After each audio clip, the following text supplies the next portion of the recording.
أعوذ بالله من الشيطان الرجيم بسم الله الرحمن الرحيم الحمد لله رب العالمين وصلى الله على محمد وعلى آله وصحبه أجمعين. Assalamu alaikum, my brothers in Islam. In this video I'm going to discuss a very interesting topic which for a long time, some years back, I wrote articles on the significance of Islam. Not call it an Islamic state, because that I think will again trigger another rejection. But Islam began with Adam. What is not available in the laws of Moses, Prophet Musa alayhi salam, does not mean that it is not applicable to mankind. Because I think I checked, I think I underlined something like a lead in the book of Deuteronomy, or in one of the chapters of the book of Acts, something relating to what we call taxation. But truly speaking, I don't know that even if I glance at my Holy Bible and I can see the chapter, but I will try. Now, a lot of Nigerians are crying, they are kicking against the form of taxation in the country. Now, if you read Islam carefully, taxation is something that is very beautifully handled by Muhammad Rasulullah sallallahu alaihi wasallam. Because as I said, I have to go back. It's not easy for me to read the Bible again, especially the book of Acts. So it was what was beautifully handled by Rasulullah sallallahu alaihi wasallam. You see, in Islam, unless you have the means and the way, nobody puts a burden on you. This is what people don't understand. Initially, after the 9th year, I think, of Hijrah, when every believer became wealthy, and that was the time Haraj was introduced. But even if the Haraj is introduced, it is a matter of discussion. Can you afford this? What can we give for our brothers to live on? And most of what is collected is used as a stipend for those who came to Medina for their security. You see, we don't understand, we don't know that a lot of those who called themselves Christians migrated to Medina and were given stipends. It was only after close to the end of Abu Bakr Siddiq's reign that Umar ibn Khattab kicked against it. He said, look, these people are pouring into our country.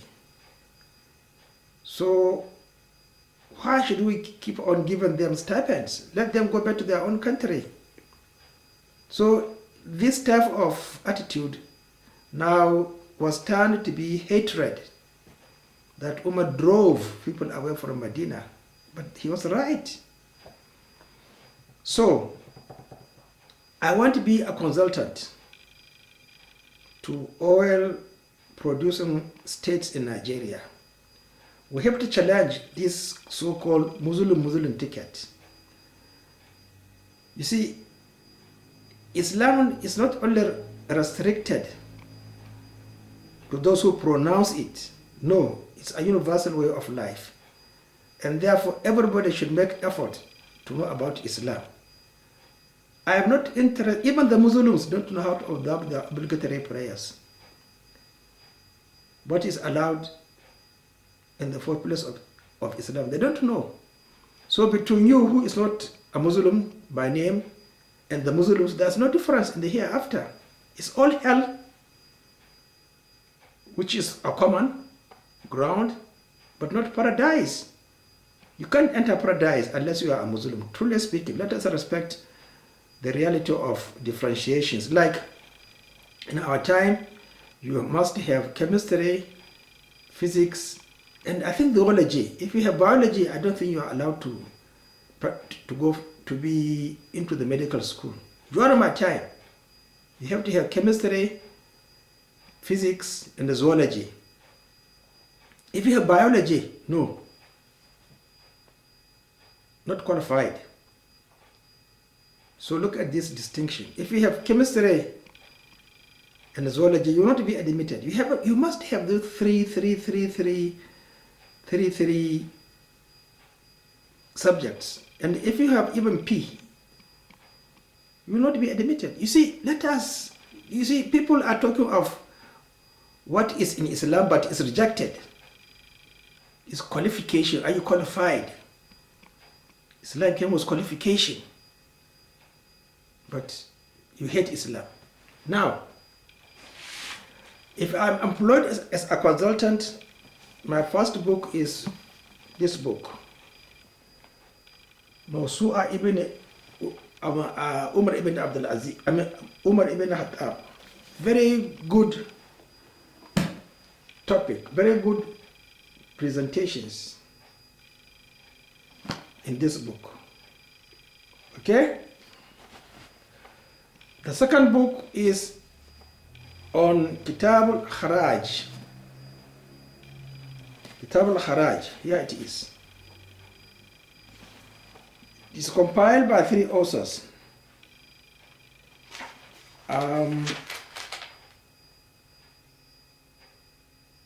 Abi Yusuf Yaqub ibn Ibrahim, Imam Yahya ibn Adam Qurshi, and Ibn Rajab Hanbali, 3 authors. You see, this book, unfortunately, I bought it 51 Janai. 51 Janai, I bought it in Egypt.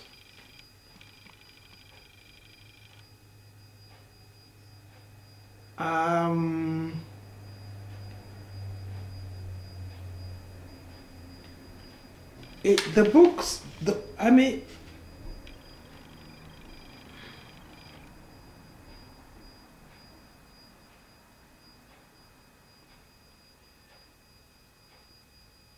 they put here 1302. Maybe that was the time it was first written, 1302. So more than 120 years ago. But I don't know actually when I bought this book. Here they wrote 705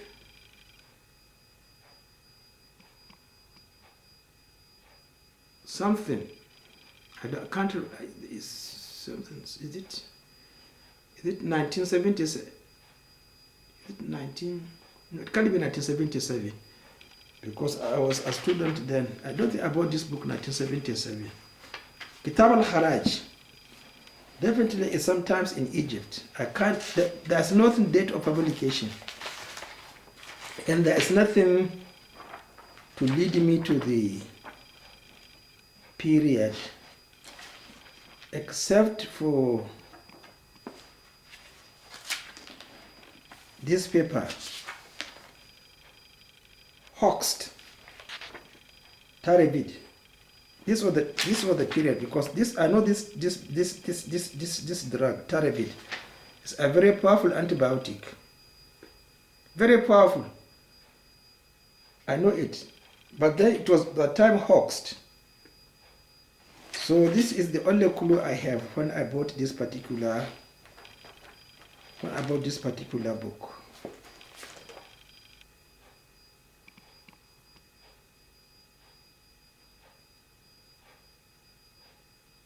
So here, okay, that's a telephone here.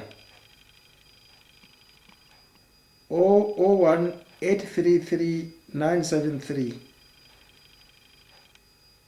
01833-977. Then there is something, you see my Arabic writing. Is it beautiful? You see my Arabic writing? You see my Arabic writing?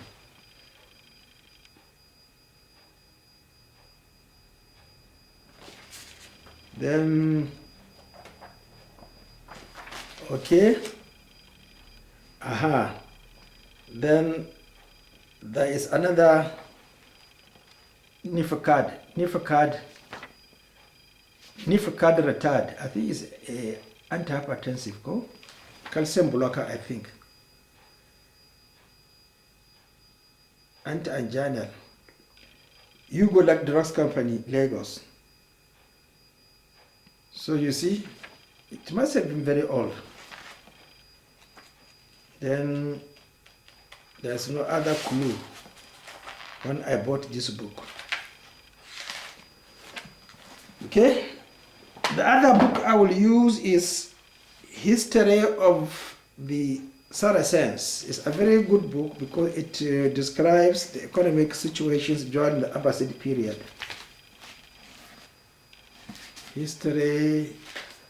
Short history of Saracens.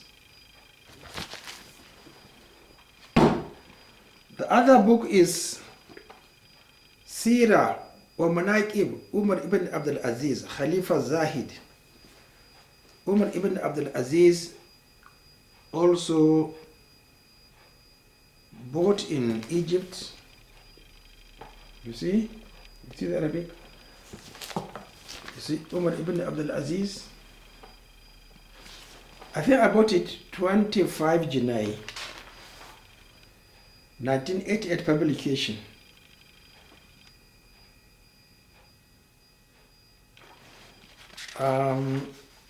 Release is not given. How many were distributed or sent for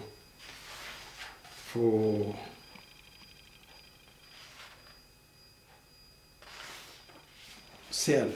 It's not given in this place.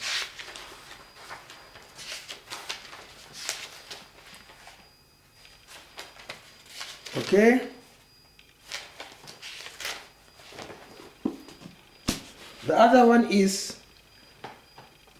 Economic Concepts of Ibn Taymiyyah.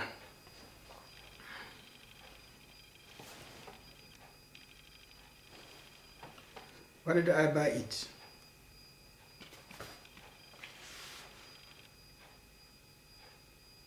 This is Islamic Foundation, 1988, 1408.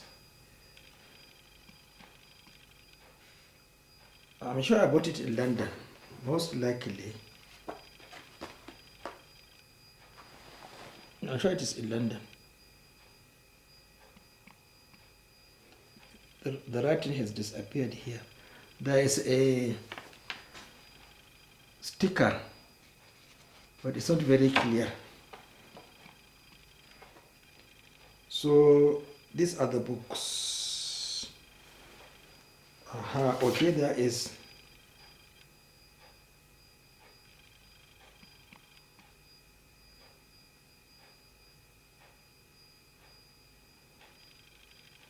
there is a there's here by Family Support Program Inugu. Habsatu Sule Ahmad, I don't know her. Muhammad Buba Maman, NIB department. Then here justification for interest, biblical, Quranic, Nigerian something. Nigerian investment debt or investment finances. So this is the only lead I have about the book.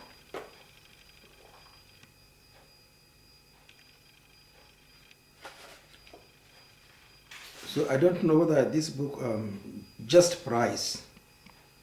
Okay, price regulation, you see. So let me teach you. So it is a very, very interesting book, truly speaking. There's another one on interest and I have misplaced. So this is the problem, is that we should, I know in the system of the Muslim ticket, there's nobody who is conversant with what I'm saying. I don't think they're educated.